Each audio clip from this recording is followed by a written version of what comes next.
இந்திய விண்வெளி நிறுவனத்தோட ஒரு மிகப்பெரிய ப்ராஜெக்ட் அப்படின்னா சந்திரயானை சொல்லலாம். சந்திரயான் 1 அக்டோபர் 22, 2008 சந்திரயான் 2 ஜூலை 22, 2019 லான்ச் ஆகுது. சந்திரயான் 2 வந்து நம்ம எதிர்பார்த்த அளவுக்கு வெற்றிகரமா இல்லைனாலுமே ஒரு மிகப்பெரிய வெற்றி அப்படின்னு நம்ம சொல்லலாம். இதை தொடர்ந்து சந்திரயான் 3 இப்போதான் லான்ச் ஆகும் அப்படின்றத பலர் எதிர்பார்த்துட்டு இருக்காங்க. அதுக்கான அப்டேட் வந்து தொடர்ந்து வராமல் இருந்தது. ரீசெண்டாக ஒரு அப்டேட் வந்திருக்கு. இது டிலே ஆகும். ஆனால் எதுக்காக டிலே ஆகும் அப்படின்றது ரொம்ப விரிவாகவே கொடுத்துருக்காங்க. நம்ம டீட்டெயிலாக பார்க்கலாம்.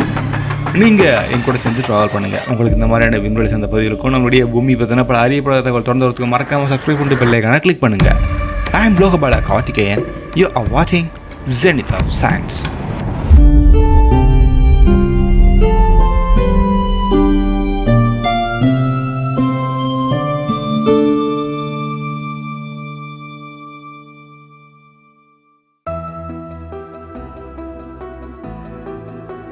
சந்திரயான் 3 விசிட் பண்ணுறதுக்கு முன்னாடி ஒரு சின்ன ரெக்கமெண்டேஷன்.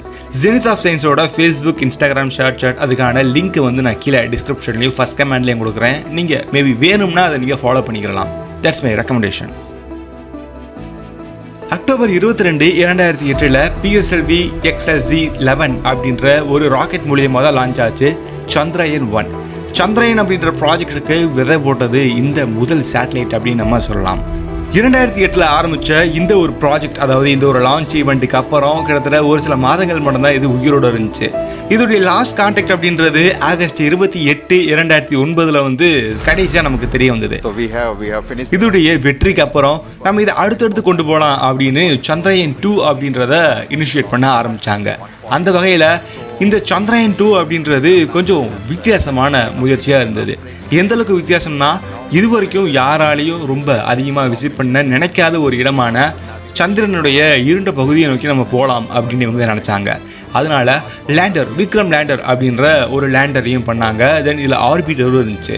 ஸோ அதுக்கான முயற்சியை ஜூலை 22, 2019 ஆரம்பித்தாங்க. GSLV Mark 3 மூலியமாக சதீஷ் தவான் ஸ்பேஸ் சென்டர் ஸ்ரீஹரிகோட்டாவிலிருந்து ஃபர்ஸ்ட் வந்து இவங்க லான்ச் பண்ணாங்க. இதில் ஒரு ரோவர் இருந்திருக்கு. தென் இதில் ஒரு இம்பேக்டர், அதை நம்ம லேண்டர்னு சொல்லலாம், லேண்டரும் இருந்திருக்கு. லேண்டரை நம்ம விக்ரம் லேண்டர்னும் ரோவரை நம்ம பிரயாங்கான் அப்படின்னு நம்ம சொல்லுவோம். விக்ரம் லேண்டர் பொறுத்தளவுக்கு 680 வாட்ஸ் வந்து அது பவரை வந்து கன்சியூம் பண்ணும். இதுவே ரோவர் வந்து 50 வாட்ஸாக இருக்கும். ஆர்பிட்டர் வந்து 1000 வாட்ஸை அது கன்சியூம் பண்ணும். சந்திரயான் 1 பார்த்துட்டோம், சந்திரயான் 2 பார்த்துட்டோம். அடுத்து அப்கமிங் மிஷனான சந்திரயான் 3 நோக்கி போகலாம். சந்திரயான் 3 அப்படின்ற இந்த விண்கலம் வந்து இந்தியாவோட 2வது முயற்சி அப்படின்னு நம்ம சொல்லலாம். இதை நம்ம 3வது முயற்சின்னு கூட சொல்லலாம். இது 2023க்கு தள்ளி வைக்கிறாங்க நம்ம இஸ்ரோ. இந்திய விண்வெளி ஆராய்ச்சி அமைப்போட தலைவரான சோம்நாத் அப்படின்றவர் இந்திய செய்தி சேனலான NewsX அப்படின்ற ஒரு சேனல்கிட்ட ஒரு சின்ன இன்டர்வியூ வந்து கொடுத்துருக்காரு. அதில் சந்திரயான் 3 அப்படின்றது ஒரு லூனார் லேண்டர், அது ஒரு அசம்பிளி கடத்தில் இருக்குது. இப்போ அதை அசம்பிள் பண்ணிகிட்டு இருக்காங்க. ஆனால் நம்மளுடைய குழுக்கள் எல்லாமே முக்கியமான அமைப்புகளை டெஸ்ட் பண்ணிகிட்டே வராங்க. குறிப்பாக சொல்லணும்னா பூஸ்டர், அதாவது இதை நம்ம தமிழில் உந்து விசை அமைப்பு அப்படின்னு சொல்லலாம். அதாவது நம்ம இங்கேருந்து மேலே அனுப்பும் போதும் அங்கே கீழே லேண்ட் ஆகும்போதும் ஒரு சில உந்து விசையை நம்ம கொடுத்தாகணும். இந்த உந்து விசை தான் நம்மளுடைய லாஸ்ட் மிஷனான சந்திரயான் 2 வந்து கொஞ்சம் வேறு மாதிரி மாற்றுச்சு. இந்த பூஸ்டர் வந்து பர்ஃபெக்டாக இருந்துச்சுன்னா கண்டிப்பாக சந்திரயான் 2 வந்து மற்ற உலக நாடுகள்லேருந்து நம்மளுடைய இந்த விண்வெளி போட்டி, இந்த ஸ்பேஸ் ரேஸில் நம்மளையுமே ஒரு முக்கியமான அங்கமாக்கியிருக்கோம். ஸோ இந்த த்ரஸ்டர் பண்ணக்கூடிய ஒரு சில மால் ஃபங்க்ஷன்னால தான் நம்மளுடைய சந்திரயான் 2 அப்படின்றது கொஞ்சம் ஃபெயில் ஆச்சு. அதனால நம்ம ஏற்கனவே பட்ட அந்த ஒரு சோதனையை நம்ம மறுபடியும் படக்கூடாது அப்படின்றதுனால இன்னும் மிகப்பெரிய சோதனையை விஞ்ஞானிகள் வந்து பண்ணிட்டு இருக்காங்க.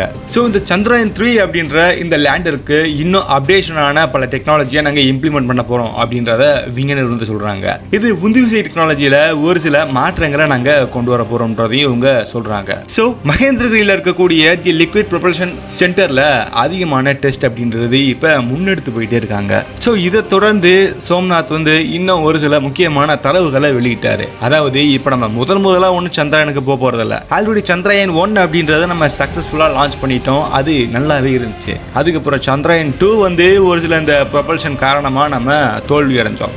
ஆனா ஒரு ப்ரொபல்ஷன் எப்படி இருக்கக்கூடாதுன்றதுக்கான ஒரு முக்கியமான எக்ஸ்பீரியன்ஸா அது இருந்திருக்கு.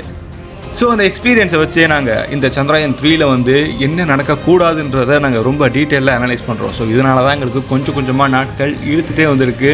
அது மட்டும் இல்லாமல் இந்த பேண்டமிக் சுச்சுவேஷனால் எக்கச்சக்கமான பேர் அவங்க வீட்டிலே இருக்க வேண்டிய ஒரு காலகட்டத்தில் தள்ளப்பட்டாங்க. அதனாலேயும் இந்த ப்ராஜெக்ட் வந்து கரெக்டாக அசம்பிள் ஆகிறதுக்கு கொஞ்சம் டிலே ஆகுது அப்படின்றத இந்த இஸ்ரோ தலைவரான சோம்நாத் வந்து ரொம்ப வருத்தமாகவே சொன்னார். சந்திரயான் 3ல வந்து ஒரு லேண்டரும் ஒரு ரோவரும் இருக்கு. இதில் வந்து ஆர்பிட்டர் கிடையாது. ஏன்னா நம்ம சந்திரயான் 2ல நம்ம செஞ்ச ஆர்பிட்டரை சக்சஸ்ஃபுல்லா இருக்குன்றது நமக்கு தெரிய வருது. ஸோ நம்ம எதுக்கு மறுபடியும் ஒரு ஆர்பிட்டரை சென்ட் பண்ணி இதுக்குன்னா நம்ம தனியாக நம்ம பணம் செலவழிக்கணும். அதனால நம்ம ஆல்ரெடி புழக்கத்தில் இருக்கக்கூடிய அந்த ஆர்பிட்டரை வச்சே நம்ம இதோடைய கம்யூனிகேஷனை இன்னும் கொஞ்சம் பலப்படுத்தலாம் அப்படின்றத இவங்க நம்புறாங்க. அது மட்டும் இல்லாமல் இந்த ப்ராசஸ் அப்படின்றது அந்த நிலவோட துருவ பகுதிக்கு அருகாமையிலே இது தரையிறங்கிறதுக்கு வாய்ப்பு இருக்கு அப்படின்றத இவங்க சொல்றாங்க. இது அங்க 14 பூமி நாட்கள் செயல்படலாம். அதாவது நம்ம பூமியை பொறுத்தளவுக்கு அது 14 பூமி நாட்கள். ஆனா இது சந்திரனை பொறுத்தளவுக்கு ஒரு நாள். சந்திரயான் மட்டும் இல்லாமல் இதை விட அடுத்து ஒரு பெரிய ப்ராஜெக்டான ககன்யான் பற்றின ஒரு சின்ன அப்டேட்டும் இங்கே கொடுத்துருக்காங்க. ஆகஸ்ட் 2018 ஆரம்பித்த இந்த ககன்யான் அப்படின்ற ப்ராஜெக்ட் இந்தியா சுதந்திரமாகி 75வது வருஷத்தில் நிறைவடையுது. ஸோ அதை முன்னிட்டு தான் இந்த ஒரு ப்ராஜெக்டை வந்து அவங்க சொல்லியிருக்காங்க. ஸோ ஆகஸ்ட் 15 2022 வந்து அது குறிக்குது. இந்த 2022 ஆகஸ்ட் 15 தான் இந்த வேலையை வந்து நாங்கள் ரொம்ப மும்முரமாக ஆரம்பிக்க போகிறோம் அப்படின்றத சொல்கிறாங்க. 2021 COVID-19 அப்படின்ற அந்த ஒரு தொற்று அப்படின்றது எல்லாத்தையுமே பாதிச்சுது. இந்த இஸ்ரோ மட்டும் விதிவிலக்கு கிடையாது. இதன் காரணமாக தான் இதுக்கான முன்னெடுப்புன்றது ரொம்ப தாமதமாகவும் போயிட்டு இருக்கு. அது மட்டும் இல்லாமல் இந்த டெஸ்டிங் ப்ராசஸ் அப்படின்றது இந்த 22ல் ஸ்டார்ட் ஆகுமான்றது ஒரு பெரிய கேள்வி தான். அல்லது இது 23 கூட நடக்கலாம் அப்படின்றத சொல்கிறாங்க. பட் இது 24 வரைக்கும் இழுக்காதுன்றதையும் இன்னொரு நல்ல தகவல். 2021 வருஷம் ஆகஸ்ட்டில் இதை பற்றின ஒரு சின்ன டெஸ்டிங் அப்படின்றத அவங்க நடத்தியிருக்காங்க. ஆனால் அதே தொடர்ந்து தோல்வியவே சந்திச்சிருக்கு.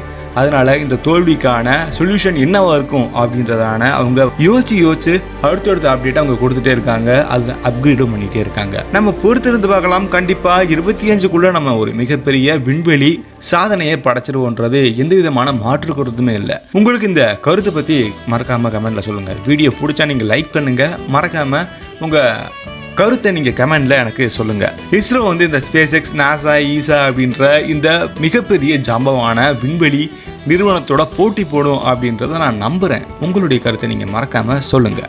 இப்படி நம்ம ஆராயறதுக்கு ரொம்பவே கஷ்டப்படுற இந்த விண்வெளின்றது வந்து கிட்டத்தட்ட 13 பில்லியன் வருடங்களுக்கு முன்னாடி ஆரம்பிச்சது. ஒரு சின்ன புள்ளியிலிருந்து வெடிச்சு ஆரம்பிச்சது. அதுக்கப்புறம் கரெக்டாக ஒரு செகண்டில் இந்த யூனிவர்ஸ் முழுக்க கூலாக ஆரம்பிச்சது. அதை பற்றி நீங்கள் தெரிஞ்சுக்கணுமா? அதுக்கான ஆன்சர் இப்போ ஐக்கானில் லிங்க் ஷோவாகவும் நீங்கள் மறக்காமல் கிளிக் பண்ணி பாருங்கள். வீடியோ கொஞ்சம் இன்ட்ரெஸ்டிங்காகவே இருக்கும். நீங்கள் ஹெட்செட் யூஸ் பண்ணி பாருங்கள். கொஞ்சம் சினிமேட்டிக்காக இருக்கும். இதே மாதிரி வேற ஒரு விண்வெளி சார்ந்த பகுதியில் நம்ம கண்டிப்பாக சந்திக்கலாம். அதுவரை உங்களிடம் வந்து விடைபெறுவது நான் உங்கள் லோகபால கார்த்திகேயன். தேங்க்யூ ஃபார் வாட்சிங். See you next video.